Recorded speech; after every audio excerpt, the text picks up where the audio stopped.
السلام علیکم ورحمۃ اللہ وبرکاتہ۔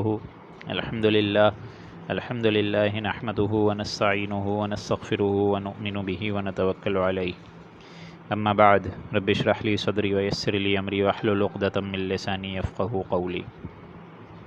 یا ایھا الذین آمنوا اتقوا اللہ ولتنظر نفس ما قدمت لغد واتقوا اللہ ان اللہ خبیر بما تعملون۔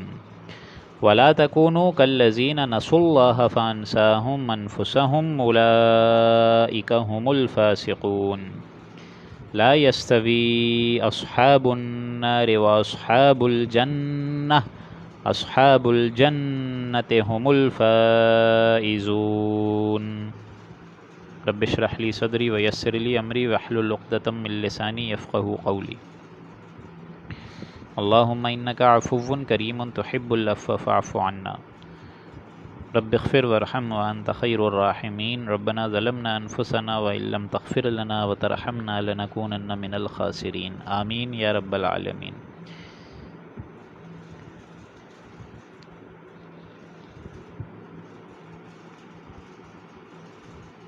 سامعین محترم، آپ سب حضرات کو میری آواز اگر کلیئر آ رہی ہے تو پھر ہم انشاءاللہ آگے چلتے ہیں، اور سورہ حشر کا جو آخری رکوع ہے جو کہ بہت اہم ہے، اس کی تفسیر رہ گئی تھی، تو میں چاہتا ہوں اگر آپ سارے آ جاتے ہیں تو ہم بسم اللہ کرتے ہیں۔ دوبارہ آواز اگر کلیئر ہو تو آپ میں سے کوئی مجھے جو ہے وہ کمنٹ سیکشن میں اشارہ کر کے لکھ دے، چونکہ آج کا جو مضمون ہے وہ ہے سورہ حشر کے اختتامی دو رکوع اور پوری مکمل سورہ ممتحنہ۔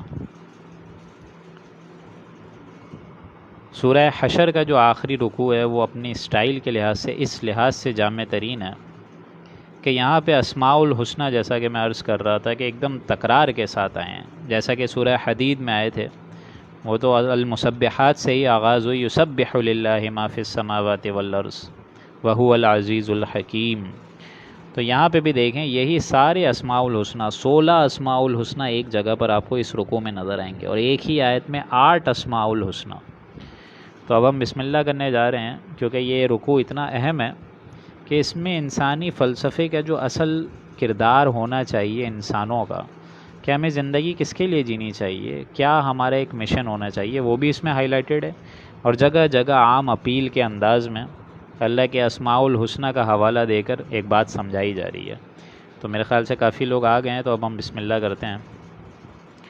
یا ایھا الذین آمنو، اے ایمان کے دعوے داروں، اتقوا اللہ، پہلا حکم ہے تقوی اختیار کرو۔ ظاہر بات ہے اگر تقوی نہیں ہوگا تو اللہ کا ہر حکم جو ہے اس میں انسان جو ہے کم و بیشی سے کام لے گا، اس میں وہ اپنا فل ایفرٹ نہیں دے پائے گا۔ تو پہلی چیز تو یہ ہے کہ اللہ کا تقوی حد الامکان، آخری حد تک اللہ کا تقوی حاصل کرو، اور پھر جاؤ اس کے پاس واپس ملاقات کے لیے، پھر انشاءاللہ جو ہے روز قیامت میں وہ تمہیں جزا بھی دے گا اس تمہارے عمل پر۔ تو پہلا حکم ہے اتقوا اللہ، کہ اے ایمان والو اللہ سے ڈرتے رہو، ڈرتے رہو، ڈرتے رہو، اس کے ہر حکم کو توڑنے سے بچتے رہو، بچتے رہو، اس کی معصیت اور سرتابی سے محفوظ رہو، اس کے لیے، اپنے دین کے لیے اور اس کی شریعت کے لیے ہمتاً تیار رہو۔ وَلْتَنْظُرْ نَفْسٌ مَّا قَدَّمَتْ لِغَدٍ، اور ہر جان کو دیکھنا چاہیے کہ اس نے کل کے لیے آگے کیا سامان بھیجا ہے، یعنی اللہ کا تقوی اور آخرت کا احساس۔ ما قدمت لغد، تم نے آگے کیا بھیجا ہے اپنے لیے، تم نے آخرت کے کو سنوارنے کے لیے کبھی کوئی ساز و سامان کی غور و فکر کری، کبھی کوئی اس پر سنجیدگی سے سوچنے کی کوئی توفیق تمہیں حاصل ہوئی؟ ہر جان کو دیکھنا چاہیے، ما قدمت لغد، کیا اس نے آگے بھیجا ہے، کل کے لیے اس نے کیا بھیجا ہے۔ اس کو کل سے مراد یہ نہ سمجھیے کہ ایک کل تو وہ ہے کہ کل سورج مشرق سے طلوع ہوگا، ایک اور بڑی کل ہے، ایک اور بڑی کل ہے جب سورج مشرق کے بجائے مغرب سے طلوع ہوگا۔ اس بڑی کل بعث بعد الموت، قیامت کے لیے کیا تمہارا عمل ہے، کیا سامان تم نے آگے بھیجا ہے۔ اللہ کا جو امپیریل ایک ریزرو بینک ہے، اس میں تم نے کون سا کھاتا کھولا ہے، کیا جمع کروایا ہے۔ ان اللہ خبیر واتقوا اللہ، دیکھیں پھر وہی کہ اللہ کا تقوی اختیار کرو، یعنی اللہ سے ڈرو، یعنی معاذ اللہ کوئی خوفناک شے کے خوف نہیں ہے یہ، یعنی ایک والد کا بھی خوف ہوتا ہے، وہ محبت والا خوف ہے کہ میرے والد جو ہے وہ ناراض نہ ہو جائیں، میرے اپنے ان احساسات سے وہ مجروح نہ ہو جائیں، ان کے احساسات، ان کے خیالات، اور اسی طریقے سے میں اپنے والد کا دل نہ دکھا دوں، میں اپنے والد کے کسی حکم کی سرتابی نہ کر دوں. یہ محبت والا مطلب خوف ہے یہ. تو واتقوا اللہ، اللہ سے ڈرو، اس کا تقوی اختیار کرو. ان اللہ خبیر بما تعملون، یقیناً جو تم عمل کر رہے ہو اس کو اللہ خوب جان رہا ہے، دیکھ رہا ہے، باخبر ہے اس سے. ولا تکونوا کالذین نسوا اللہ، اور اے مسلمانوں تم ان لوگوں کی طرح نہیں ہو جانا جنہوں نے اللہ کو بھلا ڈالا، اللہ کے ذکر سے انہوں نے روگردانی کری، اللہ کے دین کو وہ بھول گئے، اللہ کے قرآن کو وہ بھول گئے. فانساہم انفسہم، تو اللہ تعالیٰ نے ان کو اپنے آپ سے بھلا دیا. کیا مطلب ہوتا ہے اس کا؟ کیا ہم اپنے آپ سے غافل ہو جاتے ہیں؟ کیا اللہ سے غافل انسان، اس کو کیا اپنا خیال نہیں رہتا؟ اسے اپنی بھوک پیاس کا خوف اور خیال نہیں ہوتا، فکر نہیں ہوتی؟ وہ کیا اپنے جسم سے غافل ہو جاتا ہے؟ یہاں مراد یہ ہے کہ حیوانی وجود سے غافل نہیں، اس کے تقاضوں سے غافل نہیں، اس کی مینٹیننس سے غافل نہیں، بلکہ روحانی وجود سے غافل. یعنی معلوم ہوتا ہے کہ اس کی جو اصل حقیقت ہے وہ روحانی وجود ہے، وہ اس سے غافل ہو جاتا ہے. تو جو لوگ اللہ کو بھلا دیں وہ اپنی اس اصل حقیقت سے غافل ہو جاتے ہیں، وہ اپنے آپ کو صرف حیوانی سمجھتے ہیں پھر. اور آج یہی کانسیپٹ ہے ہمارا بھی، مین از اے سوشل اینیمل. یہ تو گدھے اور گھوڑے والی بات ہو گئی نا، کہ گدھا بھی تو تھوڑا حقیری جانور ہے لیکن جانور ہی ہے، اور گھوڑا تھوڑا سا ریفائنڈ جانور ہے. لیکن بنیادی فرق کیا ہے؟ باقی موٹیو سیم ہے، انسٹنکٹ سیم ہے. انسانوں کو بھی بھوک لگتی ہے، جانوروں کو بھی بھوک لگتی ہے. انسانوں کے بھی جنسی تقاضے ہیں، جانوروں کے بھی ہیں. انسان کے بھی وہی، جانوروں کے بھی وہی. لہٰذا اللہ کو اگر بھلاؤ گے، قرآن سے دوری اختیار کرو گے، اللہ کے دین سے منہ موڑو گے، تو اللہ نے جو تمہارے اندر روح پھونکی ہے، جو ڈیوائن ایلیمنٹ ہے، اس سے تم انڈائریکٹلی غافل ہو جاؤ گے. اور جب اس سے غافل ہو جاؤ گے تو رہ کیا گئے؟ تم حیوانی رہ گئے نا. اولئک هم الفاسقون، یہی لوگ ہیں فاسق، نافرمان، ناہنجار، ظالم، مجرم، یہ لوگ ہیں. یعنی اس کو اچھے طریقے سے سمجھیے کہ اللہ تعالیٰ نے ہمارے اندر ایک روح ربانی رکھی ہے، بالکل رکھی ہے. جس طرح اوپنشد میں آتا ہے، یہ جو ہندوؤں کی ایک کتاب ہے اوپنشد، اس میں ایک اچھا جملہ ہے کہ man in his ignorance identifies himself in the material sheaths which encompasses real self. ہماری انا، ہماری خودی، یہ ہے ہماری روح جو اسی کے اندر پنہا ہے نور تجلی بھی اسی خاک میں پنہا. غافل تو تیرا صاحب ادراک نہیں. لیکن اس سے چونکہ انسان غافل ہو جاتا ہے تو اب کیا رہ گیا؟ حیوان. انسان جو ہے وہ تو معلوم ہے ایک مرکب جسم ہے نا، اس کے اندر جو ہے وہ جنسی تقاضے بھی ہیں، اس کے اندر روحانی وجود بھی ہے، حیوانی سارے مورل، وہ ساری کی ساری کیفیات ہیں، اور پھر روحانی کیفیات بھی ہیں. عالم امر کی شے لا کر اللہ تعالیٰ نے عالم خلق سے جوڑ دیا، روح کو اس جسم سے جوڑ دیا. روح جو ہے عالم امر کی شے ہے. یسألونک عن الروح قل الروح من امر ربی، یہ روح تو ہے اللہ کا امر ہے، عالم امر. تو اس کو یہاں جو لا کر ڈالا گیا ہے، اس کی ایک سب سے بڑی وجہ یہ ہے کہ اس کا خیال کرو. اسی کے بارے میں انا عرضنا الامانۃ علی السماوات والارض والجبال فابین ان یحملنها واشفقن منها وحملها الانسان انہ کان ظلوما جہولا. یہ ہم نے تمہیں امانت دی ہے، اس کا خیال کرو. یہ لوٹانی پڑے گی روز قیامت تم کو پاک صاف ہو کر. جو اس کے لیے سورہ قاف میں الفاظ ہے قلب منیب، جو حاضر ہوا اللہ کے پاس سالم دل لے کر، اور دل میں ہے آپ سب کی روحیں. جو روح ہے اس کا مسکن تو یہی روح آپ کا دل ہے. تو دل واپس اللہ کو لوٹانا ہے، سالم، صحیح، سلامت، امانت والا بنا کر. اب ہوتا ہے کیا ہے؟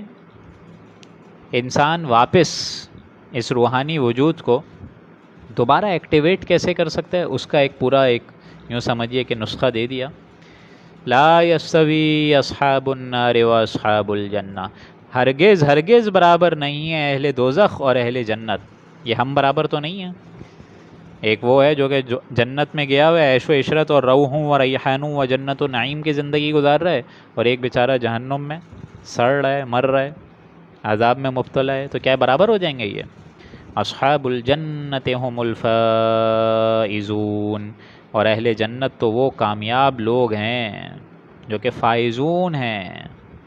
آخری کامیابی اہل جنتیوں کو جنت الفردوس میں اللہ نے ان کو جگہ دے دی ہے۔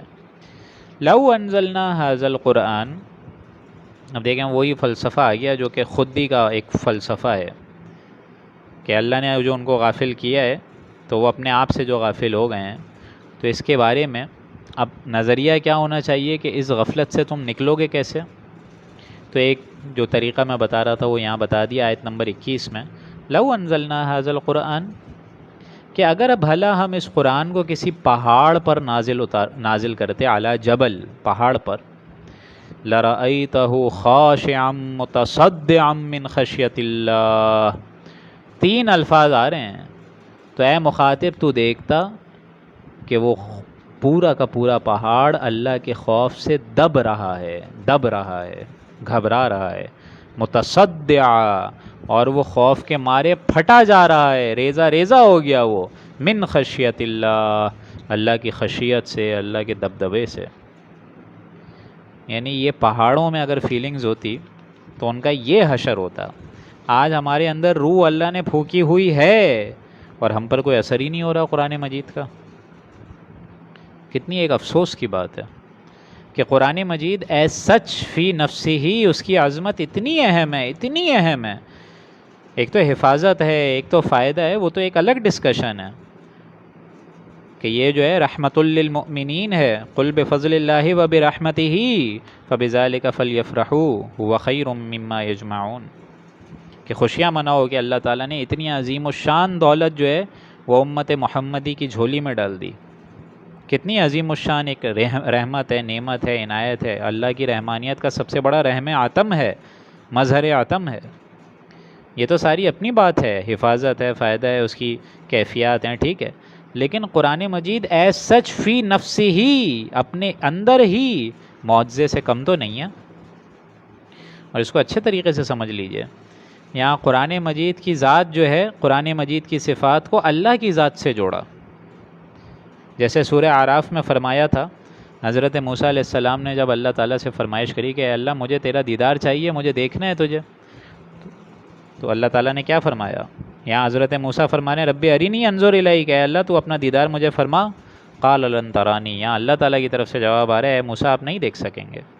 فلما تجلی ربہ للجبل جعلہ دکا وخر موسیٰ صاعقا، پھر آگے فرمایا اللہ تعالیٰ نے کہ اے موسیٰ تم اس پہاڑ کو دیکھو، ہم اس پر اپنی ایک ریفلیکشن ڈالیں گے، تجلی یعنی نور ڈالیں گے، روشنی ڈالیں گے، اگر وہ پہاڑ ضابطہ کر جائے، اس کو مطلب سہ جائے ہماری اس تجلی کو، اپنی جگہ ٹکا رہ جائے، قائم دائم رہ جائے، تو عین ممکن ہے شاید تم بھی ہمارا دیدار کر لو۔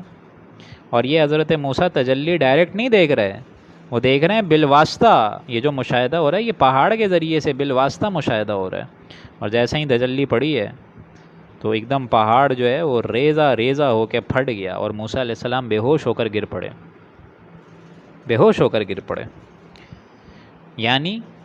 یعنی جو صفات قرآن مجید کی ہے وہی صفات اللہ کی ذات میں ہے۔ وہ تجلی تھی ذات باری تعالیٰ کی، یہ تجلی ہے صفات باری تعالیٰ کی۔ یہ قرآن جو ہے اللہ کی صفات کا موجب ہے، اللہ کا کلام ہے، اور کلام جو ہے آپ کو معلوم ہے متکلم کی شخصیت کی ایک عکاسی ہوتی ہے۔ جو جتنا اچھا رائٹر ہوگا اچھی کتاب لکھ دے گا، وہ تو شخصیت کو ہائی لائٹ کرے گی کتاب اس کی، تو اس کی بھی تاثیر ویسی ہی ہے جیسے ذات باری تعالیٰ کی ہے۔ قرآن مجید کی تاثیر بین ہی ویسے ہی ہے جیسے ذات باری تعالیٰ کی ہے۔ یہ تو ہماری بدقسمتی ہے، یہ تو ہماری کم بختی ہے جو کہ ہم قرآن مجید کو اس انداز سے نہیں سمجھ پاتے جس انداز سے اللہ سمجھانا چاہتا ہے۔ کہ قرآن مجید اگر ہم نازل کرتے، اتنی بڑی مثال تمہارے دے رہے ہیں آگے، پہاڑ پر نازل کرتے، لرأیتہ خاشعا متصدعا من خشیت اللہ، تو تم دیکھو گے کہ وہ پہاڑ خوف سے ڈر رہا ہے، گھبرا رہا ہے، اور پھٹ گیا ہے، ریزہ ریزہ ہو گیا ہے، چورا چورا ہو گیا ہے اللہ کے خوف سے، من خشیت اللہ، اللہ کی خشیت سے، دبدبے سے، جلال سے۔ اور یہی انداز ہے اللہ کی ذات کا، جس کو علامہ اقبال نے بڑے اہم ترین اپنے اس مکالمے میں فٹ کرا ہے، اور بہت اہم ترین ان کا شعر ہے کہ فاش گویم آنچ درد دل مس پرست، ای کتاب شیست چیز دیگر است۔ کہ انسانوں یہ جو قرآن مجید ہے یہ صرف کتاب اس کو نہ سمجھو، یہ کچھ اور ہی شے ہے، یہ کچھ اور شعر ہے، کوئی اور ہی کتاب ہے یہ۔ مثل حق پنہا وہم پیدارستو، اور بے شک اس کے اندر ایسے مضامین ہیں جو تمہارے باطن کو ایکٹیویٹ کرے گی۔ جیسا کلام ویسا متکلم، ویسا اس کا رائٹر، جیسے سورہ حدید میں آیا تھا هو الاول والآخر والظاہر والباطن۔ اس قرآن مجید کا ایک ظاہر ہے، الفاظ ہیں، اس کی آپ نے رسم الخط کی بحثیں کر لیں، صحیح ہے، لیکن اس کا ایک باطن بھی ہے، اس کے اندر بھی ایک کیفیت ہے، سرور ہے، راحت ہے۔ یہ قرآن کو کوئی ہلکی کتاب نہ سمجھو، یہ کچھ اور ہی ہے۔ فاش گویم آچ درد دل مس پرست، یہ کتاب شیس چیز دی گرست، یہ صرف کتاب اس کو نہ سمجھو، جس کی مثال میں نے آپ کو سورہ واقعہ میں بتائی تھی، لا یمسہ الا المطہرون، اس کو چھو بھی نہیں سکتے مگر وہ لوگ جو کہ بہت پاک ہو جائیں، بہت پاک۔ یہ باطن کی پاکی ہے۔ قرآن مجید کی اصل فہم کو سمجھنا، اس کے لیے شرط لازم ہے کہ آپ اپنا اندر تو پاک کریں پہلے۔ اپنے اندر جو ہم نے غیبتیں پالی ہوئی ہیں، چغلیاں پالی ہوئی ہیں، کدورتیں پالی ہوئی ہیں، الگ الگ گمان پالے ہوئے ہیں، جب تک انسان اس سے اپنے آپ کو بری الذمہ نہیں کرے گا تو گویا کہ یہ وہ کہتے ہیں نا ایک مثال کہ ہڈی آپ کے ہاتھ میں ہوگی، گودا نہیں ہوگا۔ آج یہی حال ہوا ہے امت مسلمہ کا کہ اللہ تعالیٰ نے اتنی عظیم نعمت دی ہوئی ہے، لیکن لوگ ترجمے پہ تو سب آگے آگے ہیں، لیکن جب عمل کرنے پر آئیں تو سارے عمل سے خالی ہیں، سارے۔ لا یمسہ الا المطہرون، اس کو چھو ہی نہیں سکتے مگر وہ لوگ جو کہ بہت پاک ہو جائیں۔ یہ باطن کی پاکی ہے، اچھے طریقے سے سمجھ لیجئے۔ آج تو ہم لوگ ماشاءاللہ 28واں پارہ کا 12 بجے سے پہلے نصف ہم لوگ 28ویں پارے کا کر لیں گے، پھر انشاءاللہ 2-2.5 پارے رہ جائیں گے، کرتے کرتے ہم لوگ اب رمضان آنے والا ہے۔ لیکن اب آپ اس کی اہمیت کو سمجھ لیجئے کہ یہ قرآن مجید ایسی کتاب نہیں سمجھیے کہ یہ جو عام ٹیکسٹ بک ہوتی ہیں، پڑھ لیا، کچھ معنی سمجھ آ گئے، بس صحیح ہے، آپ نے رائٹنگ کر دی، تفسیر لکھ دی، ٹھیک ہے، ساری چیزیں ہیں، ثواب کا ایک کام ہے، آپ کو ثواب مل جائے گا۔ آپ لوگ بھی رات 11:30 بج رہے ہیں، ابھی آپ لوگ جاگے ہوئے سن رہے ہیں ساری بات، ٹھیک ہے، ثواب ہے، لیکن قرآن مجید کی ایک اصل روح باطنی بھی ہے، اس تک تمہاری رسائی نہیں ہو سکتی جب تک اندر پاک نہ کر لو، اندر۔ اسی وجہ سے قرآن مجید ایک ایسی عظیم الشان کتاب ہے، مثالی کتاب ہے کہ جب تک انسان اس کے بتائے ہوئے راستے پر عمل نہیں کرے گا، جب تک میں اور آپ اس کے بتائے ہوئے راستے پر چلیں گے نہیں، اس کو اپنا امام اور رہبر سمجھیں گے نہیں، یہ قرآن مجید میں شرطاً آپ کو بتا رہا ہوں کہ کبھی آپ کو اپنی حقیقت سے آشنائی نہیں دے گا، الا یہ کہ اللہ تعالیٰ یہ ہدایت کے راستے کھول دے۔ لیکن قرآن مجید کو سمجھنے کا، پڑھنے کا، تلاوت کا، اس کا اصل کرائیٹیریا یہ ہے کہ انسان اس کے بتائے ہوئے راستے پر چلے۔ اس لیے آگے فرمایا وَتِلْكَ الْأَمْثَالُ نَضْرِبُهَا لِلنَّاسِ، اور یہ تو مثالیں ہیں جو کہ ہم لوگوں کو مثالوں کے ذریعے سے سمجھا دیتے ہیں۔ یہ باتیں جو ہیں ہم اہل ایمان کو مثالوں کے ذریعے سے لوگوں کے نفع کے لیے بیان کر دیتے ہیں، لعلہم یتفکرون، تاکہ لوگ غور کریں، فکر کریں، سوچیں، سمجھیں، پلٹیں، لوٹیں۔ اب آگے جو 2 آیات آ رہی ہیں، 3 آیات جو آ رہی ہیں یہ اللہ تعالیٰ کے دیکھیں، وہ جس طرح میں بتا رہا تھا اسماء الحسنہ شروع ہو گئے۔ سورہ حدید میں بھی 6 صفات آئے تھے اگر آپ کو یاد ہو، اور وہاں واؤ کی تکرار بار بار تھی، هو الاول والآخر والظاہر والباطن، لیکن یہاں دیکھیں واؤ کی تکرار ہے ہی نہیں، ڈائریکٹ اسماء الحسنہ کا ذکر ہے، ڈائریکٹ۔ هو اللہ الذی لا الہ الا ہو، وہ اللہ، وہ ایسا معبود ہے کہ اس کے سوا کوئی اور معبود بننے کے لائق ہی نہیں ہے۔ عالم الغیب والشہادہ، جاننے والا غائب کا بھی، پوشیدہ چیزوں کا بھی، غیب کا بھی، اور شہادہ ظاہر چیزوں کا بھی۔ هو الرحمن الرحیم، وہ بڑی مہربان ذات ہے، بڑی رحم دل ذات ہے، رحم رکھنے والی اس کی ذات ہے۔ اور یہ اچھے طریقے سے سمجھ لیجئے، یہ قرآن مجید کہتے ہیں نا عالم الغیب والشہادہ، وہ ہمارے علم کے مناسبت سے ہوتا ہے، اللہ کے علم کی طرف سے نہیں، کیونکہ اللہ کے لیے تو ہر چیز آنے واحد میں اس کو نظر آ رہی ہے، غیب کا معاملہ اس کے لیے تو ہے ہی نہیں، اس کے لیے تو سب شہادہ ہی شہادہ ہے۔ غیب تو ہمارے لیے ہے، جو چیزیں ہمارے لیے اللہ تعالیٰ نے نظروں سے اوجھل کر دیں، چھپا دیں، جنت، دوزخ، فرشتے، عالم برزخ، یہ ساری چیزیں اللہ تعالیٰ نے چھپا دی ہیں، فرشتے، یہ سب چھپا دی ہیں۔ لیکن یہ عالم الغیب و شہادہ، اللہ کی ذات تو آنے واحد میں ساری چیزوں کا جاننے والا ہے، چاہے چھپا ہو چاہے ظاہر ہو۔ هو الرحمن الرحیم، وہ بڑا مہربان رحم فرمانے والا ہے۔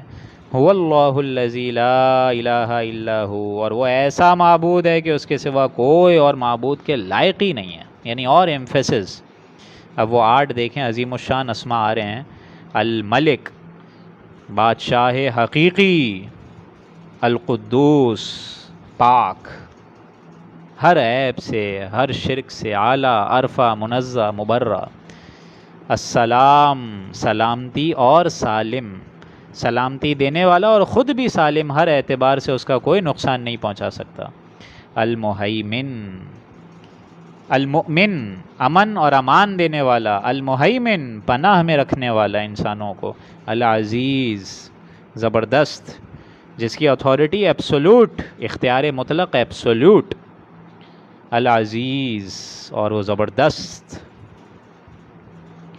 العزیز الجبار المتکبر، اور ساتھ ساتھ دباؤ رکھنے والا، عظمتوں والا، بڑائی والا، المتکبر، تکبر کا جو حق ہے وہ اسی کو حاصل ہے، جس نے آسمان اور زمین بنائے، مجھے اور آپ کو حاصل نہیں ہے۔ سبحان اللہ عما یشرکون، پاک ہے اللہ تعالیٰ ان عیوب سے، ان شرک سے جو تم باتیں بیان کرتے ہو، وہ اس سے پاک ہے، اعلیٰ ہے، عرفہ ہے، منزہ ہے۔ هو اللہ الخالق البارئ المصور له الاسماء الحسنى، وہ معبود برحق ہے، پیدا کرنے والا، خالق وہ ہے، باری وہ ہے، مصور وہ ہے۔ اس کو اگر آپ اپنے اوپر بھی قیاس کریں، خالق، باری، مصور، اس کے مراد کیا ہے کہ اگر فرض کریں کوئی کارپینٹر ہے، وہ کسی اس کو کوئی ڈیسک بنانی ہے، چیئر بنانی ہے، تو سب سے پہلے اپنے ذہن میں اس کا ایک خاکہ تیار کرتا ہے، پھر اس کا ڈیزائن لاتا ہے، پھر جو ذہنی تخلیق ہوتی ہے اس کو فائنلی وہ بروئے کار لاتا ہے، بناتا ہے اس کو۔ اب یہ باری بن گیا، پہلے تخلیق، اس کے بعد باری، ٹھیک ٹھیک بنا رہے اس کو، اور اس کے بعد المصور، اس کے بعد اس کو وہ فنیشنگ ٹچز دیتا ہے، مصور کشی کرتا ہے، فنیشنگ ٹچز دیتا ہے، پینٹنگ ہو رہی ہے، پھر کٹنگ ہو رہی ہے، کانکیوٹی لا رہا ہے اس میں، یہ ساری چیزیں۔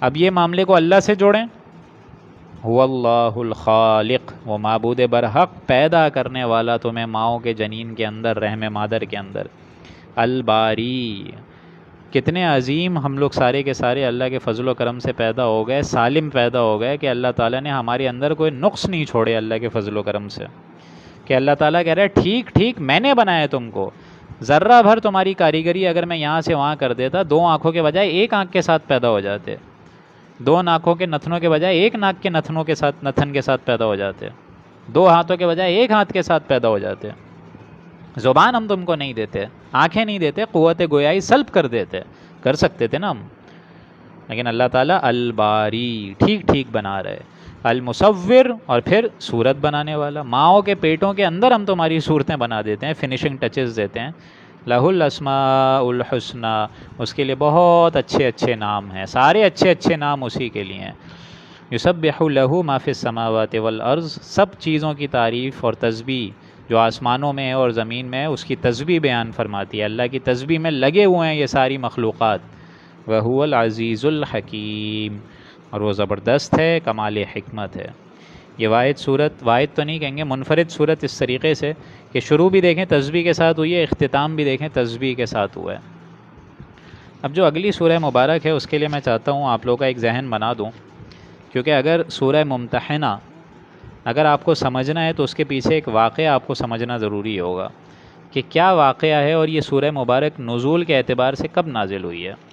اس کو اچھے طریقے سے سمجھ لیجئے کہ یہ سورہ مبارک غزوہ یہ جو فتح مکہ کے آس پاس کی بات ہے، کہ جب سورہ توبہ اگر آپ کو یاد ہو 10ویں پارے میں جب ہم پڑھ رہے تھے سورہ توبہ 10ویں 11ویں پارے میں، تو میں نے آپ کو وہاں بات بتائی بھی تھی شاید، اگر آپ لوگ کو یاد ہو، کہ اس میں سے کچھ آیات ایسی ہیں جو کہ آگے بھی انشاءاللہ نظر آئیں گی، اور وہ یہاں اب آپ کو نظر آ رہی ہیں سورہ ممتحنہ میں، کیونکہ یہ وہی ہے جو دوسرا اور تیسرا رکوع وہاں سورہ توبہ کی بات تھی، یہاں آپ اس کو یوں سمجھیے کہ دوران یہی وہ سورہ مبارک ہے جو اس ٹائم نازل ہوئی ہے، یعنی فتح مکہ سے پہلے۔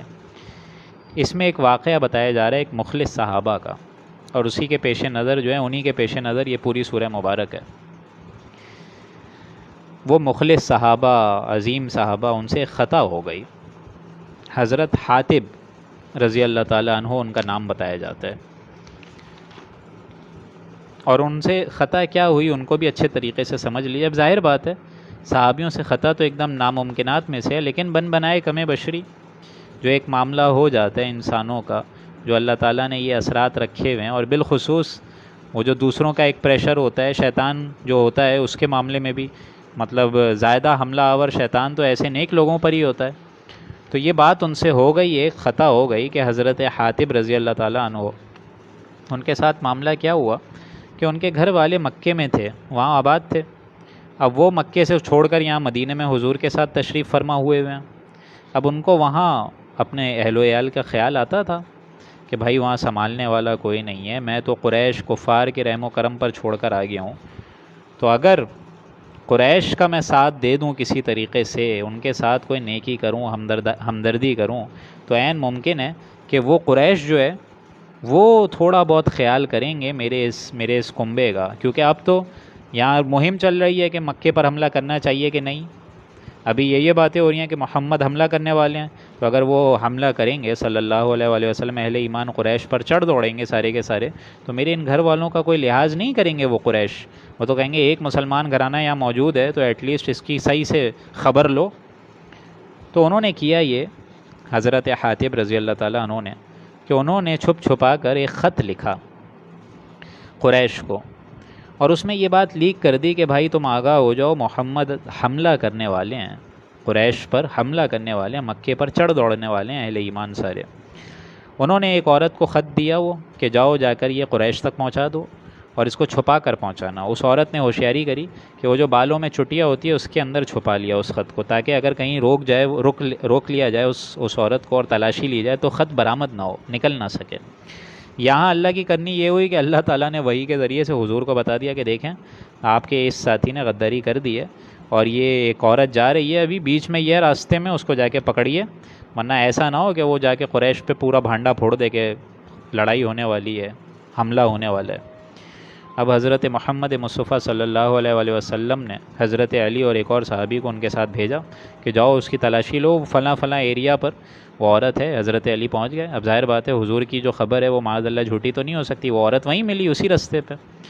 حضرت علی نے اس سے مخاطب ہو کر کہا کہ اپنی تلاشی دو، تو ان کی تلاشی کری، خط ان کو ملا نہیں، چھپایا ہوا تھا چٹیاں میں نے آپ کو بتایا۔ تو حضرت علی نے فرمایا غصے سے کہ دیکھو ہمارے نبی نے ہمیں خبر دی ہے، ان کی خبر جھوٹی نہیں ہو سکتی، سیدھے طریقے سے بتا دو کہ وہ خط کہاں ہے، ورنہ میں تمہیں برہنہ کر کے تلاشی لوں گا اور خط نکال دوں گا۔ وہ جب اس نے یہ سنا تو ایک دم حواس اس کے خفتہ ہو گئے، اور اس نے فوراً وہ اپنی چٹیا کھول کے خط نکال کے دے دیا۔ اب وہ پکڑے گئے حضرت حاتب، حضور کی خدمت میں حاضر ہوئے۔ حضرت عمر ظاہر بات ہے وہاں پہ ان کا جو ایک ایمان کا جذبہ تھا، انہوں نے فرمایا کہ حضور مجھے اجازت دے میں اس شخص کو قتل کر دوں، تو حضور نے فرمایا نہیں، حاتب بدری ہے، بدری، اور جنگ بدر میں جو لوگ تھے ان کی خطائیں تو اللہ نے معاف کر دی ہیں، ہم نہیں کر سکتے کیا؟ تو یہ اس فضیلت کی وجہ سے ان کی جان بچ گئی۔ یہ پورا مضمون اب آپ کو اس آیت میں نظر آئے گا۔ اب میں بسم اللہ کر رہا ہوں، میرے خیال سے تمہید میں نے شاید صحیح بتا دی ہے تو آپ لوگ کو اندازہ ہو جائے گا سورہ ممتحنہ کا۔ اعوذ باللہ من الشیطان الرجیم، بسم اللہ الرحمن الرحیم۔ یا ایھا الذین آمنوا، اے ایمان والوں، لا تتخذوا عدوی وعدوکم اولیاء تلقون الیہم بالمودہ، تم میرے دشمنوں اور اپنے دشمنوں کو بھی اپنا دوست تو نہ بناؤ کہ ان سے دوستیوں کے اظہار کر رہے ہو، خیر خواہیوں کی بھلائیوں کی امیدیں لگا رہے ہو، احسان کی کوششیں کر رہے ہو، نہیں یہ مت کرو، یہ غلط ہے، یہ تمہارا جو فعل ہے یہ منفی عمل ہے۔ وقد کفروا بما جاءکم من الحق، حال تو یہ ہے کہ تمہارے پاس جو دین حق آ چکا ہے وہ اس کے بھی منکر ہیں، وہ تمہارے دین اسلام کو تھوڑی پسند کرتے ہیں جو تم ان کی مدد کیے جا رہے ہو۔ یخرجون الرسول، انہوں نے تو رسول کو بھی نکالا، وایاکم، تم کو بھی نکالا، اور کس جرم کی پاداش میں نکالا مکے سے؟ ان تؤمنوا باللہ ربکم، کہ تم صرف اس جرم کی پاداش میں کہ تم اللہ پر اور ایمان لے آئے ہو، اللہ پر اپنے رب پر ایمان لے آئے ہو، تو تمہیں نکال دوڑایا تم کو مکے سے۔ ان کنتم خرجتم جہادا فی سبیلی وابتغاء مرضاتی، تو اے مسلمانوں کان کھول کے سن لو، اگر تم میرے رستے پر جہاد کرنے کی غرض سے آئے ہو اور میری رضامندی ڈھونڈنے کی غرض سے آئے ہو، اپنے گھروں سے نکل کے یہاں تک ہجرت کر کے مدینے میں آ گئے ہو، تسرون الیہم بالمودہ، تو اپنے گھروں سے نکلے ہو تو تم ان سے چپکی چپکی دوستی کی باتیں کر رہے ہو، ان سے دوستیاں کاٹ رہے ہو۔ اگر تم میری راہ میں جہاد کر رہے ہو تو تمہارا یہ طرز عمل اس کے منافی ہے، یہ مت کرو، ان سے دوستیاں مت لگاؤ جو میرے باغی ہیں۔ وَأَنَا أَعْلَمُ بِمَا أَخْفَيْتُمْ وَمَا أَعْلَنْتُمْ، حالانکہ مجھ کو تو ساری چیزوں کا خوب علم ہے، جو تم چھپاتے ہو، جو تم ظاہر کرتے ہو، اللہ تعالیٰ کو تو خوب علم ہے۔ تم چھپ چھپ کے خط لکھ رہے ہو، اللہ تعالیٰ کو کیا نظر نہیں آ رہا؟ جو تم چھپا رہے ہو، جو تم ظاہر کر رہے ہو، اللہ کے تو آنے واحد میں ساری چیزیں موجود ہیں۔ وَمَن يَفْعَلْهُ مِنْكُمْ، تو جو شخص تم میں سے ایسی حرکت کرے گا فَقَدْ ضَلَّ سَوَاءَ السَّبِيلِ، وہ تو راہ راست سے بھٹک جائے گا۔ ایک ہی آیت ہے، دیکھیں اتنی بڑی تمہیدی گفتگو ایک آیت میں، یعنی اس میں قاعدہ کیا ہے؟ اس میں قاعدہ یہ ہے کہ دین اسلام میں حزب اللہ بننے کے لیے، دین اسلام میں اللہ کی پارٹی بننے کے لیے اپنا ایمان پہلے مضبوط کرو، اللہ کے رسول کی اطاعت پر کاربند ہو جاؤ، اور دوسری چیز چھوڑ دو یہ رحمی رشتے۔ اللہ تعالیٰ اور اس کا رسول اور اس کی راہ میں جہاد سب سے اہم ترین شے ہے، سب سے اہم ترین شے۔ دیکھیں کتنا غضب ہے اللہ تعالیٰ کا اس ایک آیت میں، کہ اللہ تعالیٰ کہہ رہا ہے کہ تم ان سے محبت کر رہے ہو، ان سے دوستیاں لگا رہے ہو، تسرون الیہم بالمودہ، ان کے ساتھ چپ کے دوستیوں کی باتیں کر رہے ہو۔ اب دیکھیں آج کے مسلمانوں پر اگر آپ یہ آیت کوٹ کریں، آج ہم بھی تو امریکہ سے دوستیاں لگا کے بیٹھے ہوئے ہیں، آج ہم رسول اللہ کی جو مخالفت کر رہے ہیں، رسول اللہ کی شان میں جو گستاخانہ کلمے بیان فرما رہے ہیں، نعوذ باللہ ہم ان سے دوستیاں لگا کے بیٹھے ہوئے ہیں، تو اللہ تعالیٰ کیا عذاب نہیں بھیجے گا؟ بعد میں روتے پیٹتے پھرتے ہیں ہم اپنی قسمتوں کو کہ فلاں ہو گیا، کورونا آ گیا، کووڈ آ گیا، کووڈ جا نہیں رہا، وغیرہ وغیرہ۔ ان یثقفوکم یکونوا لکم اعداء، اگر ان کو تم پر مطلب دسترس ہو جائے، اے مسلمانوں اگر تم ان کے ہاتھ لگ گئے تو پھر تو وہ تمہاری دوستیاں نہیں مطلب نبھائیں گے۔ تم تو آج ان سے دوستیوں کے گٹھ جوڑ کر رہے ہو، لیکن یہ بھی سن لو، ان یثقفوکم یکونوا لکم اعداء، اگر ان کو تم پر دسترس ہو جائے، تم ان کے ہتھے لگ جاؤ، تو وہ تو اظہار کریں گے عداوت کے ساتھ، دشمنی نکالیں گے تمہارے ساتھ۔ وَيَبْسُطُوا إِلَيْكُمْ، تمہارے آگے ہاتھ بڑھائیں گے، أَيْدِيَهُمْ وَأَلْسِنَتَهُمْ، اور تمہارے آگے زبان بھی پیش کریں گے اپنی، یعنی ہر ممکن کوشش کریں گے ہاتھ اور زبان سے تمہیں نقصان پہنچانے کی، بِالسُّوءِ وَوَدُّوا لَوْ تَكْفُرُونَ، تو تم بھی جو ہے چاہیں گے تو وہ یہی کہ تم بھی کافر ہو جاؤ، یعنی انہوں نے اگر دھڑلے سے تمہارے اوپر اچانک حملہ آور ہو بھی گئے وہ، تو تمہاری ان دوستیوں کا وہ کوئی خیال نہیں کریں گے، پوری ممکن کوشش ہوگی ان کی کہ ہاتھ اور زبان دونوں سے تم کو شدید تکلیف دیں، اور ان کی خواہش یہی ہوگی کہ تم بھی کافر ہو جاؤ، ان کے دین کی طرف لوٹ آؤ۔ لن تنفعکم ارحامکم ولا اولادکم، تو کان کھول کے سن لو کہ کوئی نفع نہیں دے سکتا تم کو، نہ تمہارا کنبہ، نہ تمہارا پورے تمہارے رشتہ دار کوئی تمہیں وہ دے سکتے ہیں، نفع دے سکتے ہیں، ولا اولادکم، نہ تمہاری اولادیں، کوئی نہیں۔ یوم القیامہ، کوئی کام نہیں آئے گا قیامت کے دن۔ یفصل بینکم، اللہ تعالیٰ تمہارے مابین فیصلہ کر دے گا، واللہ بما تعملون بصیر، اور اللہ تعالیٰ تمہارے سارے اعمال کو خوب دیکھ رہا ہے۔ ڈاکٹر سیرش نے ایک سوال پوچھا ہے کہ پولیٹیکل ایشو ہے تو ہمیں بھی سزا ہوگی؟ نہیں، اس میں یہ ہے کہ حکمران کی طرف یہ اشارہ میں کر رہا تھا، حکمران کو چاہیے کہ اسلام اگر ریاست مدینہ کی یہ رٹ لگاتے ہیں اور یہ کہتے ہیں کہ اسلامک ریپبلک آف پاکستان، تو ایٹ لیسٹ اس میں اسلامی قانون بھی ہو، اس میں ایسے لوگوں سے دوستیاں نہ کی جائیں جو اللہ کے باغی ہیں۔ ہاں ٹھیک ہے، نیک سلوک آپ کریں، اخلاق سے بات کریں، یہ بات صحیح ہے، یہ مضمون پہلے بھی آ چکا ہے، لیکن دلی دوستی، اپنے راز ان کو بیان کرنا، اپنی قوم کے مفادات، انٹرسٹ ان کے سامنے ظاہر کر دینا، یہ تو اسٹریٹ فارورڈ اللہ تعالیٰ کی جناب میں ایک بغاوت ہے۔ اس لیے دیکھیں آگے فرمایا کہ کوئی کام نہیں آئے گا، یہ جو تم اے حضرت حاتب رضی اللہ تعالیٰ عنہ آپ جو خیال کر رہے ہیں کہ وہاں بیوی بچے اہل و عیال ہیں، اچھے طریقے سے سمجھ لیجئے، رشتہ دار، اہل و عیال، پورا کا پورا چاہے کنبہ ہی کیوں نہ ہو، کوئی کام نہیں آئے گا قیامت کے دن، اللہ تعالیٰ فیصلہ فرما دے گا۔ یفصل بینکم واللہ بما تعملون بصیر، اللہ تعالیٰ تمہارے سارے اعمال کو خوب جانتا ہے۔ یعنی اس طرح کی جب تک ننگی تلوار انسان نہ بن جائے، حزب اللہ جب تک اس طریقے سے اوریاں نہ ہو جائے، مطلب یوں سمجھیے کہ حق کی تلوار بن کر باطل کا قلع کما نہ کر دے، تو رشتوں کو کاٹنا بھی پڑے گا اس صورتحال میں۔ سورہ مجادلہ میں تو ہم نے آخر میں یہی پڑھا ہے، اگر آپ کو یاد ہو، سورہ توبہ کی وہ آیت نمبر 24 بھی اسی کی عکاسی کرتی ہے۔ یہ سارے مضامین کیا بتاتے ہیں؟ اولئک کتب فی قلوبہم الایمان، یاد ہے کہ نہیں؟ وہ آیت نمبر 22 سورہ مجادلہ کی جو ہم نے کل رات کو پڑھی ہے، وَلَوْ كَانُوا آبَاءَهُمْ أَوْ أَبْنَاءَهُمْ أَوْ إِخْوَانَهُمْ أَوْ عَشِيرَتَهُمْ، کہ اللہ اور رسول کے خلاف جو بھی ہو، چاہے وہ تمہارے باپ ہوں، بیٹے ہوں، بھائی ہوں، کنبہ ہی کیوں نہ ہو، تو ان سے تمہاری دوستیاں، دلی دوستیاں، یہ ایک اچھی شے نہیں ہے۔ یہ مال و دولت دنیا، رشتہ و پیوند، بتان وہم و گما، لا الہ الا اللہ، یہ مال دولت دنیا کی محبت کٹے گی اگر، تو صرف اور صرف اللہ کی شمشیر سے کٹ سکتی ہے۔ بتان وہم و گما، لا الہ الا اللہ۔ اب دیکھیں ایک مثال دی جا رہی ہے، قد کانت لکم اسوۃ حسنہ، اے مسلمانوں خود دیکھو تمہارے لیے ابراہیم اور ان لوگوں میں جو کہ ایمان اور اطاعت والے تھے، سارے ان کے ہمراہ، ان کے شریک حال تھے، والذین معہ، ان کے ساتھ جو لوگ تھے، اسوۃ حسنہ، ان کے لیے تو ایک عمدہ نمونہ ہے۔ جس طرح حضور عمدہ ترین نمونہ ہے، تو حضور بھی جو ان کی نسل چلی ہے وہ تو حضرت ابراہیم سے ہی آئے ہیں، حضور بھی ہیں، ان کے جو جد امجد ہیں وہ بھی حضرت ابراہیم ہیں، تو ان کے اسوے کو دیکھو، ان کے آئیڈیالوجی کو دیکھو، انہوں نے کیا کہا، ان کا نظریہ دیکھو۔ اذ قالوا، جب انہوں نے کہا، لقومہم، اپنی قوم سے، انا براء منکم، دھڑلے سے انہوں نے کہا، ایک دم جس کو کہتے ہیں نا حزب اللہ کی، وہ جو میں ابھی ننگی تلوار کی بات کر رہا تھا، ایک دم دھڑلے سے کہ انا براء منکم، کہ ہم بری ہیں ان چیزوں سے، ومما تعبدون من دون اللہ، کہ جن کی چیزوں کی عبادت تم اللہ کے سوا کرتے ہو، ہم بیدار ہیں، ہم اعلان برات کرتے ہیں، ہمارا ان سے کوئی سروکار نہیں ہے۔ وبدا بیننا وبینکم العداوۃ والبغضاء ابدا حتی، اور ہم تمہارے منکر ہیں، اور ہم میں اور تم میں ہمیشہ کے لیے عداوت ہے، بغض ہے، وہ ظاہر ہو گیا ہے۔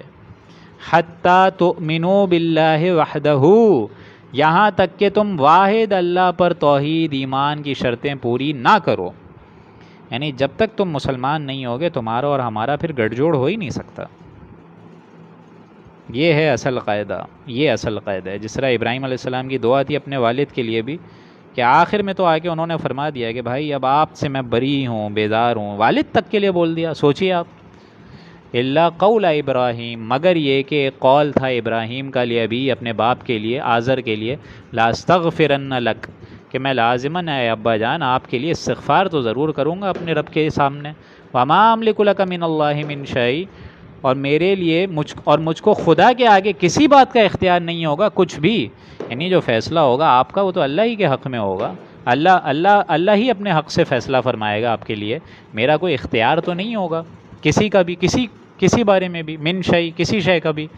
ربنا علیک توکلنا والیک انبنا والیک المصیر، اور اے ہمارے پروردگار ہم سب آپ پر توکل کرتے ہیں اور آپ ہی کی طرف رجوع کرتے ہیں اور آپ ہی کی طرف ہمارا لوٹنا ہے، بعد بعد الموت بھی آپ ہی کی طرف ہی ہوگا۔ ربنا لا تجعلنا فتنة للذین کفروا، اے ہمارے پروردگار ہم کو کافروں کا تختہ مشق نہ بنا، تختہ امتحان نہ بنا، ایسا نہ ہو کہ کافر ہم پر ظلم کریں، ان کی آزمائش کا طریقہ ہی دراصل یہ ہو کہ وہ ہم پر ظلم کر رہے ہوں، اور تو اے اللہ ان کو جانچ رہو، اے اللہ ہمیں ان کا تختہ مشق نہ بنا۔ جیسے اللہ نے کافروں کو آزمایا تھا، لیکن تختہ مشق کون بنے ہوئے تھے؟ صحابہ اکرام بنے ہوئے تھے رضی اللہ تعالیٰ عنہ۔ تو اے اللہ تعالیٰ ہمیں ان کے ظلم اور فتنے سے محفوظ فرما، واغفر لنا ربنا، اور اے ہمارے پروردگار ہمارے گناہوں کو بھی درگزر فرما، ہماری تقصیرات لرزشوں کو بھی معاف فرما، کوتاہیوں سے پردہ پوشی فرما۔ ربنا انک انت العزیز الحکیم، اور یقیناً اے رب ہمارے تو زبردست ہے، کمال حکمت ہے۔ لقد کان لکم فیہم اسوۃ حسنۃ لمن کان یرجو اللہ، بے شک ان لوگوں میں تمہارے لیے اے مسلمانوں اس شخص کے لیے عمدہ نمونہ ہے۔ کس شخص کے لیے؟ جو اللہ کے سامنے جانے کا اور قیامت کے دن آنے کا یقین رکھے۔ لمن کان یرجو اللہ والیوم الآخر، ومن یتولی، اور جو شخص منہ پھیرے، روگردانی کرے، پیٹھ موڑ لے، فإن اللہ هو الغنی الحمید، تو اللہ تعالیٰ جان لو اللہ تعالیٰ غنی ہے، بے نیاز ہے، اور الحمید ہے، ستودہ صفات ہے، اسے تمہاری کوئی حمد و ثنا اور پاکی بیان کرنے کی قطعاً ضرورت نہیں ہے۔ جس طرح سورہ احزاب میں بھی یہی الفاظ تھے کہ سب سے بہترین نمونہ حضور اکرم صلی اللہ علیہ وآلہ وسلم کا ہے. لیکن یہ اسوہ اپنی جگہ تو کامل ہے، لیکن اس سے فائدہ کون اٹھائے گا؟ لمن کان یرجو اللہ والیوم الآخر، جو کہ اللہ قیامت کے دن پر، اللہ پر اور بعث بعد الموت، روز آخرت پر پورا کامل یقین رکھے، اس کے لیے اسوہ ہے یہ. اب آخری جو ایک رکوع آ گیا اس سورہ مبارک کا، یہ بھی بڑا مشکلات القرآن میں سے ہے. اس کو یوں سمجھیے، میرے خیال سے 10 منٹ ہیں آپ لوگ کے پاس، بس پھر وائنڈ اپ کریں گے اس کو. اگر آپ لوگ کے اندر ہمت ہے تو مجھے بتائیے، تاکہ پھر اس کو، کیونکہ اب صرف اور صرف 10 وہ آیات رہ گئی ہوں گی، یا شاید اس سے بھی کم ہے، تو میں چاہتا یہ ہوں کہ اس کو مکمل کر لیا جائے، چونکہ کل کا جو مضمون ہے وہ بہت اہم ہے. 2 جوڑے کی جو شکل میں آ رہی ہیں سورہ صف اور سورہ جمعہ، میں چاہتا یہ ہوں کہ کل ہم لوگ انشاءاللہ وہ پڑھ لیں. تو آج کی تاریخ میں اگر ہو جائے یہ مکمل تو بہت ایک اچھی شے ہو جائے گی ہم سب کے لیے. تو اب ہم لوگ تیسرا رکوع پڑھنے جا رہے ہیں. اس تیسرے رکوع میں ایک اہم ترین مسئلہ سمجھ لیجئے پہلے.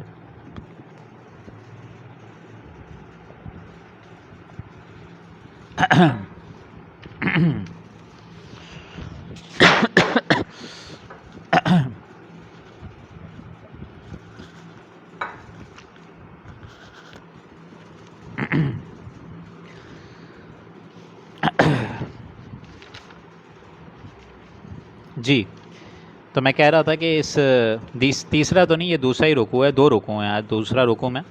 اب یہ خواتین کے مسائل آ رہے ہیں دوستوں. خواتین کے مسائل کیا آ رہے ہیں اس کو پہلے سمجھیے گا. کہ صلح حدیبیہ سن 6 میں جو ہوئی، تو وہاں ایک بات طے پائی حضور کے معاملے میں، اور حضور اور قریش کے بارے میں، مطلب درمیان جو ایک معاہدہ ہوا ہے صلح حدیبیہ، انا فتحنا لک فتحا مبینا، جو ہم پڑھ چکے ہیں سورہ فتح میں. اس میں ایک یہ بھی بات طے ہوئی کہ دیکھو قریش، مکے سے اگر کوئی مسلمان مدینے آ گیا بھاگ کر، جان بچا کر، تو واپس کرنا ہوگا، اس کو واپس لانا ہوگا یہاں پر مکے کی طرف.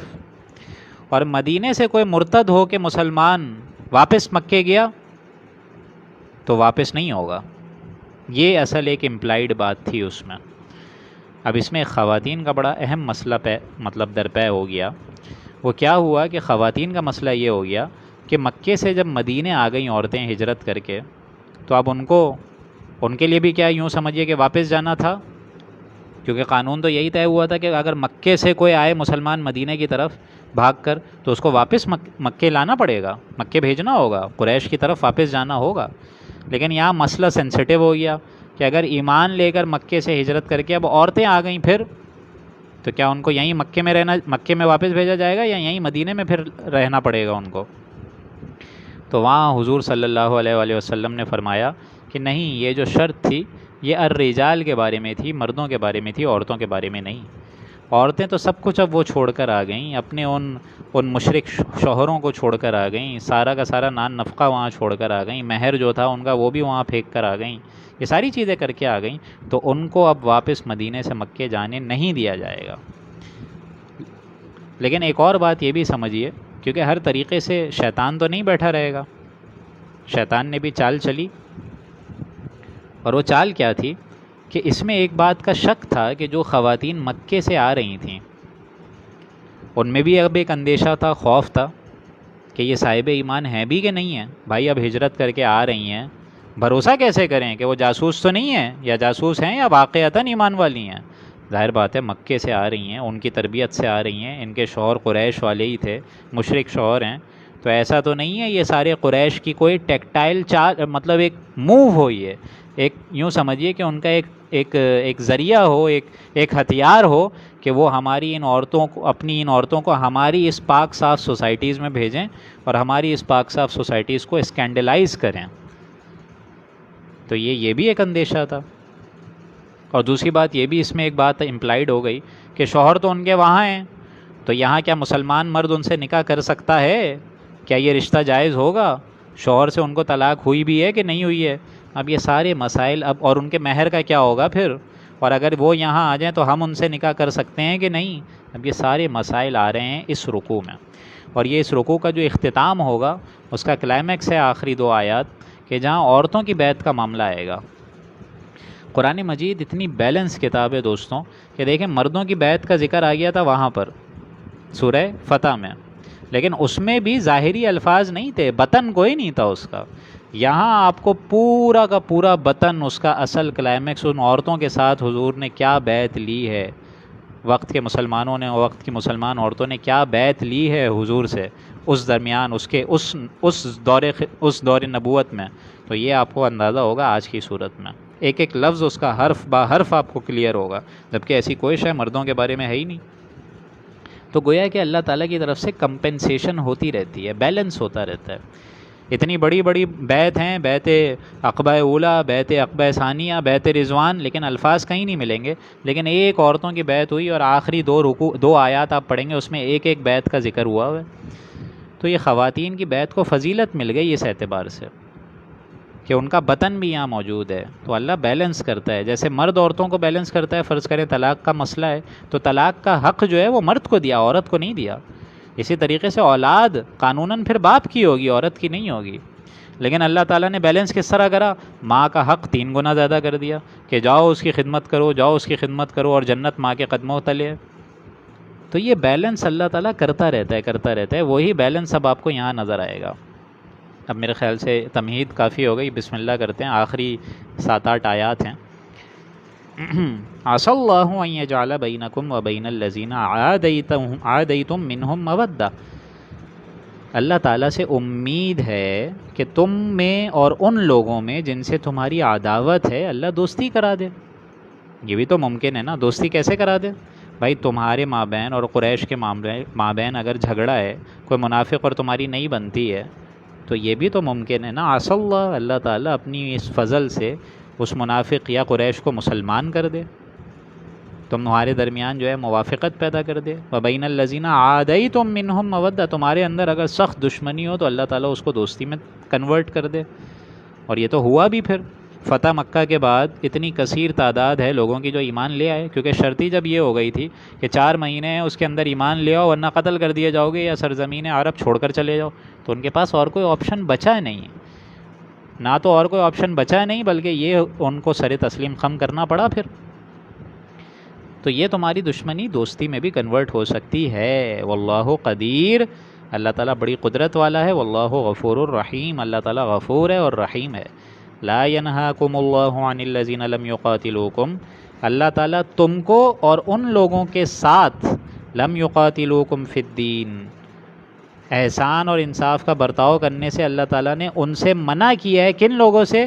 لم یقاتلوکم فی الدین، جو کہ تم سے دین کے بارے میں نہیں لڑیں. مطلب احسان کرنے سے منع نہیں کرتا، منع نہیں کیا، جو کہ تم سے دین کے حق کے بارے میں نہیں لڑیں.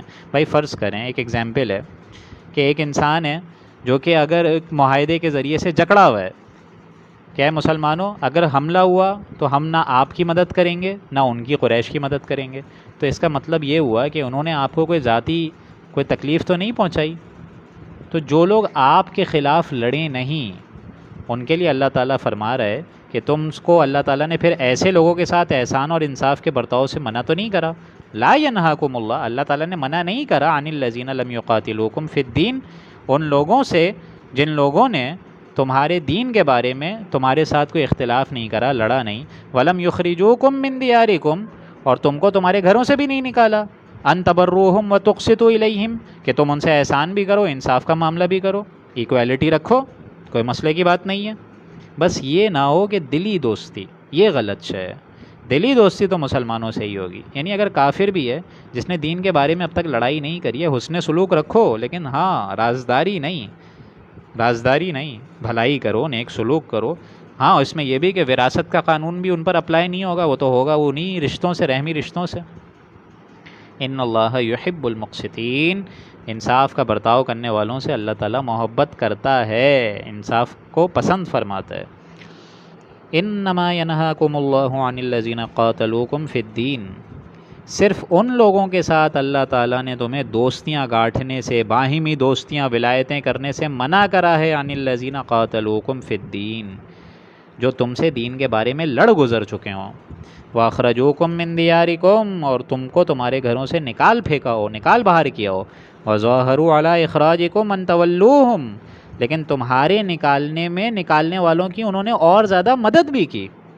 ایک تو خود بھی نکالا اور جو لوگ ساتھ ساتھ نکال رہے ہیں ان کے اوپر سپورٹ کر کے تمہیں نکالا. وَمَن يَتَوَلَّهُمْ فَأُولَٰئِكَ هُمُ الظَّالِمُونَ، اور جو شخص ایسوں سے دوستی رکھے گا سو وہ تو سخت ترین گناہگار میں مبتلا ہو گیا، وہ گناہگار میں سے رہا، وہ گناہگار ہوں گے، پھر ظالم ہوں گے، فاسد ہوں گے. یا ایھا الذین آمنوا اذا جاءکم المؤمنات مہاجرات فامتحنوہن، اے ایمان والو جب تمہارے پاس مسلمان عورتیں ہجرت کر کے آئیں. اب دیکھیں یہ بات آ گئی جو ابھی میں آپ کو بتا رہا تھا. مسلمان عورتیں آ گئی ہیں مکے سے مدینے، اپنے وہ مشرک شوہروں کو چھوڑ کر آ گئی ہیں مدینے میں. تو اے مسلمانوں جب تم دیکھو اذا جاءکم المؤمنات مہاجرات، جب تم دیکھو تمہارے پاس وہ مسلمان عورتیں آ گئی ہیں ہجرت کر کے، تو دیکھیں ایک طریقہ بتا دیا گیا. پہلے تو چھان پھٹک کر لو، فامتحنوہن، ان کا امتحان کر لیا کرو، جانچ لو کہ واقعتاً ان کے اندر کچھ ایمان ہے بھی، یا یہ جو ہے ڈھونگ رچانے کے لیے آئی ہیں، یہ جو ہے وہ جاسوس بن کر آئی ہیں قریش کی طرف سے. اور ظاہر بات ہے اس میں تھوڑا سا ہی امکان ہوتا ہے کہ یہ واقعتاً انسان مومن ہے یا جاسوس ہے. حقیقت تو اللہ ہی کو معلوم ہوتی ہے دلوں میں ایمان کتنا ہوتا ہے، لیکن احتیاطی اقدام بتایا جا رہا ہے مسلمانوں کے. جسٹ اے بریف انٹیروگیشن، چھوٹا سے انٹیروگیٹ کر لیں آپ لوگ، پتہ چل جائے گا. اور پتہ تو چل ہی جاتا ہے، چہرے پہ عکاسی ہو جاتی ہے صاحب ایمان کی. اللہ عالم بایمانہن، اللہ تعالیٰ خوب جانتے ہیں ان کے ایمانوں کو، دلوں کی کیفیت کا اندازہ اللہ کو زیادہ ہے، تمہیں نہیں ہے. لیکن تم چھان پٹک پھر بھی کر لو. فَإِنْ عَلِمْتُمُوهُنَّ، پس اگر تم ان کو اس امتحان کی روح سے مسلمان جانو، مؤمنات کہ وہ مومن ہیں، فَلَا تَرْجِعُوهُنَّ إِلَى الْكُفَّارِ، تو ان کو کفار کی طرف واپس بھیجنے کی بھائی اب کوئی ضرورت نہیں ہے، مت بھیجو ان کو کفار کی طرف.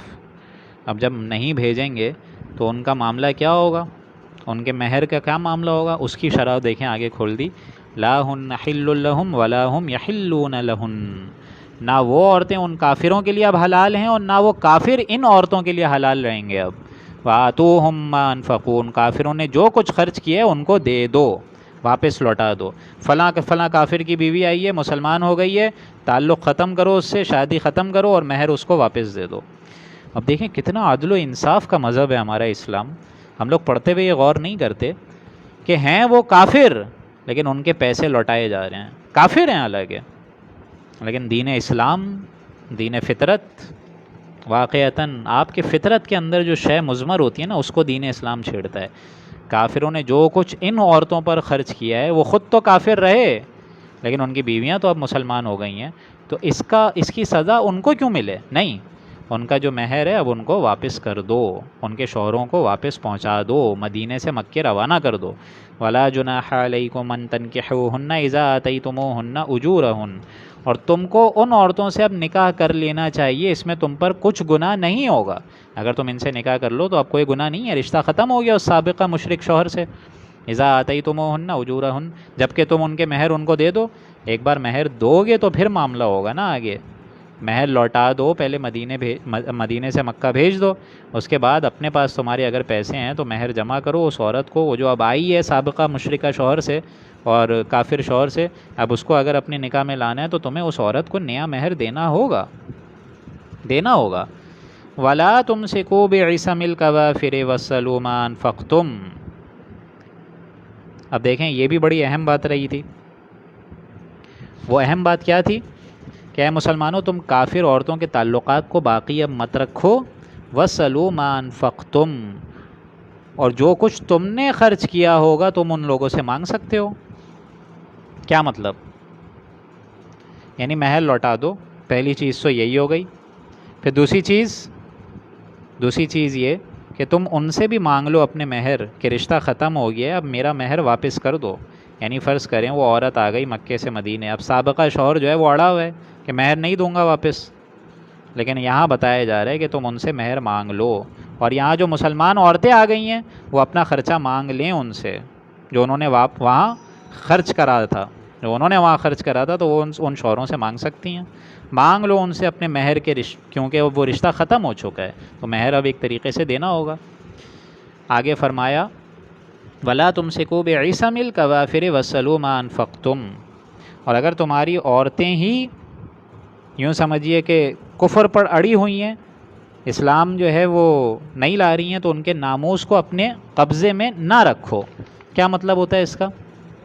ولا تمسکوا بعصم الکوافر، یعنی اگر تمہاری عورتیں وہاں ہیں وہ کفر پر اڑ گئی ہیں، اسلام نہیں لا رہی ہیں، تم تو وہاں مکے سے مدینے آ گئے ہو ہجرت کر کے، اب تم ان کے مالائیں جپتے مت رہو، ان کے ناموس کو اپنے قبضے میں نہ رکھو، یعنی تم بھی فارغ کر دو، ان کو طلاق دے دو. ٹھیک ہے، فرض کریں ایک مسلمان جو ہے مکے سے مدینہ آ گیا ہے اور اس کی جو بیوی ہے وہ وہیں رہ گئی ہے، تو اب اس کو لے کے پالو نہیں بلکہ اس کو طلاق کرو، اس نے جو مانگا ہے اپنا مہر اس کو دے دو، رشتہ ختم ہو گیا. اور یہی معاملہ ہو جائے گا مسلمان عورتوں کا بھی، کہ وہ آ گئی ہیں تو اپنا وہ وہاں سے تعلق توڑیں ان سابقہ شوہروں سے. یہ بات ہے جو کہی جا رہی ہے، میرے خیال سے میں سمجھا پایا ہوں اس آیت کو. وَاسْأَلُوا مَا أَنفَقْتُمْ، ان کافروں سے مانگ لیا کرو جو نفقہ دیا ہے. وَلْيَسْأَلُوا مَا أَنفَقُوا، اور جو کچھ خرچہ کیا ہے تم ان سے مانگ لیا کرو، یعنی یہ بین بین دونوں طرف معاملہ ہو گیا، مردوں کا بھی عورتوں کا بھی. ذالکم حکم اللہ، یہ اللہ کا حکم ہے، اس کی اتباع کرو. یحکم بینکم، وہ تمہارے درمیان فیصلہ کرتا ہے. واللہ علیم حکیم، اللہ تعالیٰ کمال علم والا ہے اور حکمت والا ہے. آپ لوگ 1 منٹ دیجیے گا ذرا، میں پانی پی لوں.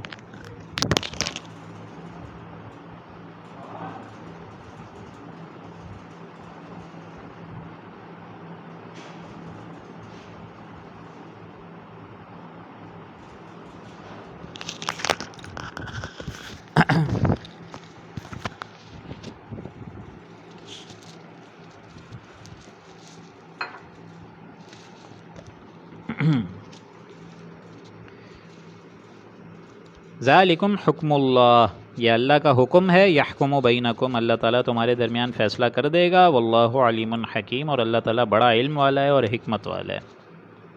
اب آگے ایک اور مضمون آ رہا ہے کہ اب فرض کریں کہ مہر کے پیسے ہی نہیں ہیں کسی کے پاس. ایسا بھی تو ہو سکتا ہے نا کہ کوئی غریب ہو اور یہاں حکم دیا جا رہا ہے مہر لوٹا دو، مہر لوٹا دو، فلاں فلاں کافر کی بیوی ہے اس کو مہر دے دو. اب یہ ساری چیزیں اپنی جگہ چل رہی ہیں، لیکن اگر کوئی چیز کا معاملہ ایسا ہے کہ مہر ہے ہی نہیں اور جو ہے غربت کا معاملہ ہے، تو یہاں اس کو دیکھیں کھول دیا گیا اور یہاں ایک نسخہ بتا دیا گیا. وَإِن فَاتَكُمْ شَيْءٌ مِّنْ أَزْوَاجِكُمْ، اور اگر کوئی چیز جاتی رہے تمہاری بیویوں کے معاملے میں، من ازواجکم الی الکفار، جاتی رہے کفار کے حق میں، یعنی مسلمان فرض کریں مرد جو ہے وہ ہجرت کر کے آ گئے ہیں، بیوی وہیں ہے، کافر ہے، مشرکہ ہے، اور شوہر جو ہے وہ یہاں آ کے مہر مانگ رہا ہے ایک طریقے سے.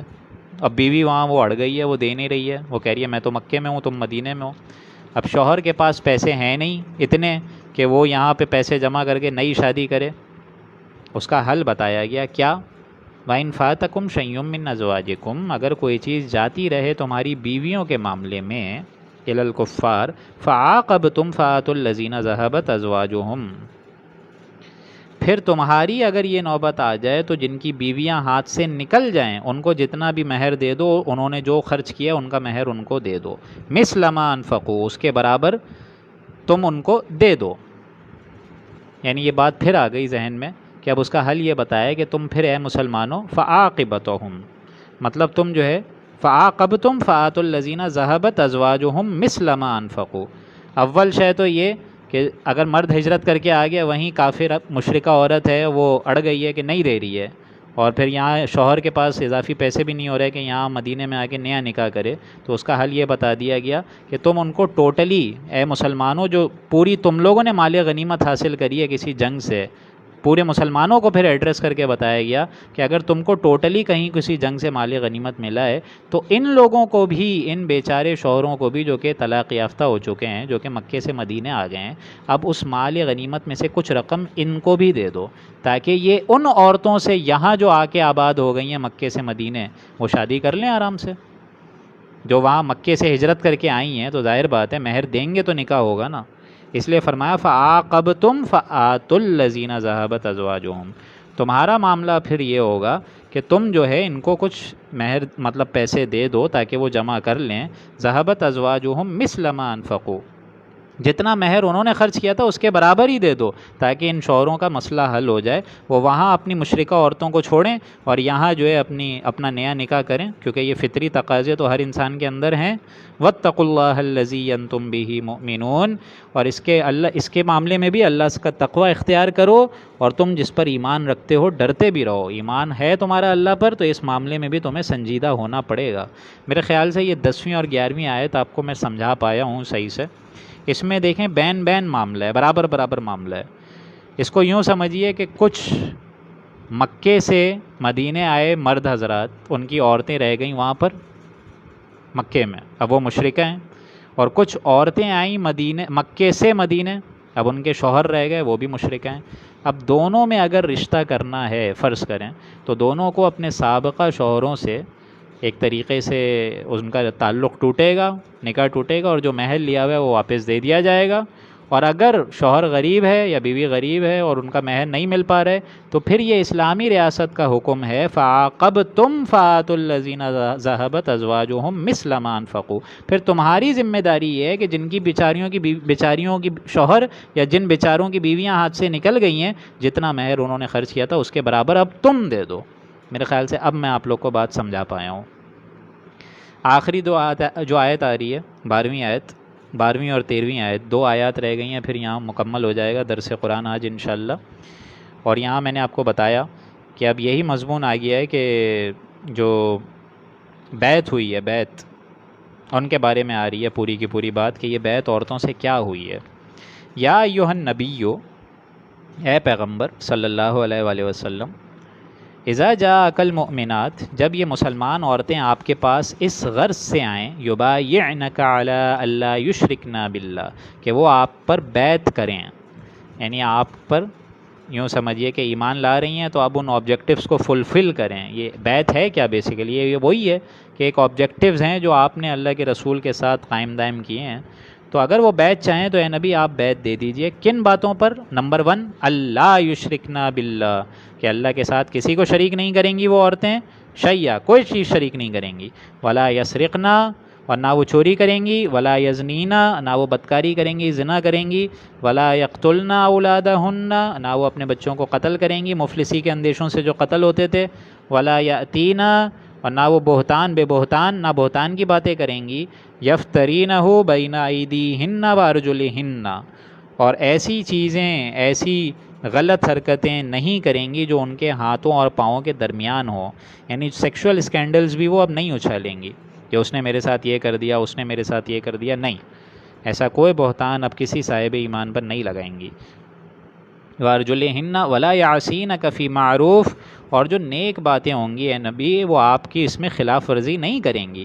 فبایعہن واستغفر لہن اللہ، تو اے نبی آپ بھی ان کو بیعت کر لیا کریں، واستغفر لہن اللہ، اور ان کے لیے بھی اللہ سے استغفار طلب کرتے رہیں کہ اللہ تعالیٰ یہ پہلے جو ہے اپنے مشرکہ شوہروں کے ساتھ رہی ہیں، ان کا تعلق رہا ہے، تو اے اللہ اب ان کی خطاؤں کو بھی درگزر کر دے، اب یہ اسلام لے آئی ہیں تو اللہ تعالیٰ تو بھی ان کو معاف فرما۔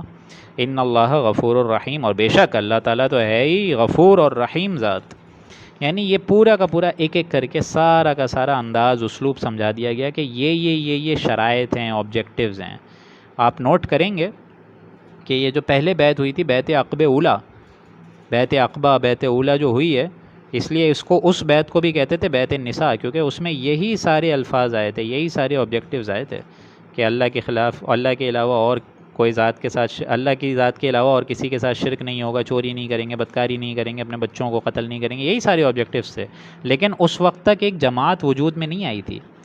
جب جماعتی زندگی وجود میں آئی ہے پھر ہوئی ہے بیعت عقبہ ثانیہ، جس کے الفاظ بڑے خوبصورت ہیں کہ وہاں سارے اہل ایمان نے کیا بیعت کری؟ نمبر 1 کہ اے نبی ہر حکم ہم آپ کا سنیں گے، چاہے تنگی میں ہو چاہے آسانی میں ہو، اطاعت کریں گے۔ اے نبی ہر حکم اس حالت میں سنیں گے چاہے وہ حکم ہماری طبیعتوں میں انشراح پیدا کرے، ہمیں اچھا لگے وہ حکم، یا جبراً ہمیں اختلاف بھی ہو اس پر پھر بھی قبول کریں گے۔ اور یہ بھی تیسرا حکم کہ اس کے باوجود ہم اپنے اوپر، ہم اگر اے نبی آپ ہمارے اوپر کسی کو ترجیح دے رہے ہوں گے، کسی کو امیر بنا رہے ہوں گے، لیڈر بنا رہے ہوں گے، تو ہم اس کا بھی خیال کریں گے، کوئی دل میں بغض، عداوت، کینہ، جلن، حسد محسوس نہیں کریں گے۔ چوتھی چیز، جنہیں آپ ہمارا امیر بنائیں گے، لیڈر بنائیں گے، ہم ان سے لڑیں گے بھی نہیں، ہمیشہ حق بات ضرور کہیں گے، چاہے وہ ہمیں کہیں پر بھی کہنی ہو، ہم کسی سے نہیں گھبرائیں گے، کسی ملامت والے کی فکر تک نہیں کریں گے۔ یہ ہے بیعت عقبہ ثانیہ، جب جماعتی شکل وجود میں آئی ہے۔ اور یہاں جو بات ہو رہی ہے وہ عورتوں کی بیعت ہو رہی ہے، اور اس کی لاجک کیا ہے؟ عورتوں سے بیعت لینے کی لاجک کیا ہے؟ سارے کام تو مردوں کو کرنے ہیں، جہاد ہے، قتال فی سبیل اللہ، اللہ کی راہ میں جو ہے اونٹوں پر سفر، گھوڑوں پر سفر، جنگ، قتال، لیکن عورتوں سے بیعت لینے کی اصل لاجک یہ ہے کہ سینس آف بلونگنگ رہے۔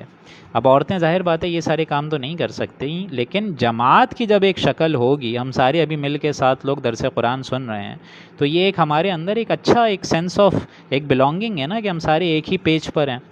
لہٰذا یہ بیعت ان سے لی گئی، عورتوں سے۔ اسی لیے فرمایا تھا، حضرت عمر کا بڑا اہم قول ہے کہ کوئی اسلام نہیں بغیر جماعت کے، اور کوئی جماعت نہیں بغیر عمارت کے، اور کوئی عمارت نہیں بغیر حکم کے سننے کے۔ اللہ تعالیٰ فرماتا ہے کونوا مع الصادقین، جماعتی سچے لوگوں کے ساتھ رہو، اس میں بڑی برکتیں ہیں۔ خود حضور نے فرمایا ہے مسلمانوں تم پر لازم ہے کہ جماعت کی شکل میں رہو، اور اللہ کی مدد ہے، تائید ہے، نصرت ہے، فتح ہے جماعت کے ساتھ۔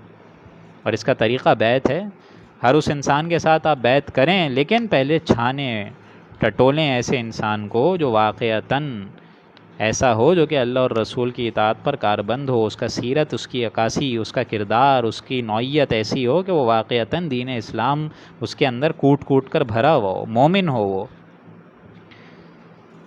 آخری آیت آ گئی، یا ایھا الذین آمنوا، اے ایمان والو، لا تتولوا قوما غضب اللہ، ان لوگوں سے بھی دوستی مت کرو جن پر اللہ نے غضب فرمایا ہے، علیہم قد یئسوا من الآخرۃ کما یئس الکفار من اصحاب القبور، ان لوگوں پر اللہ نے ایسا غضب فرمایا ہے کہ وہ آخرت سے ایسے نا امید ہو گئے ہیں، ایسے نا آشنا ہو گئے ہیں، ایسے اندھے ہو گئے ہیں، جیسے کفار جو کہ قبروں میں مدفون ہوتے ہیں وہ نا امید ہو جاتے ہیں۔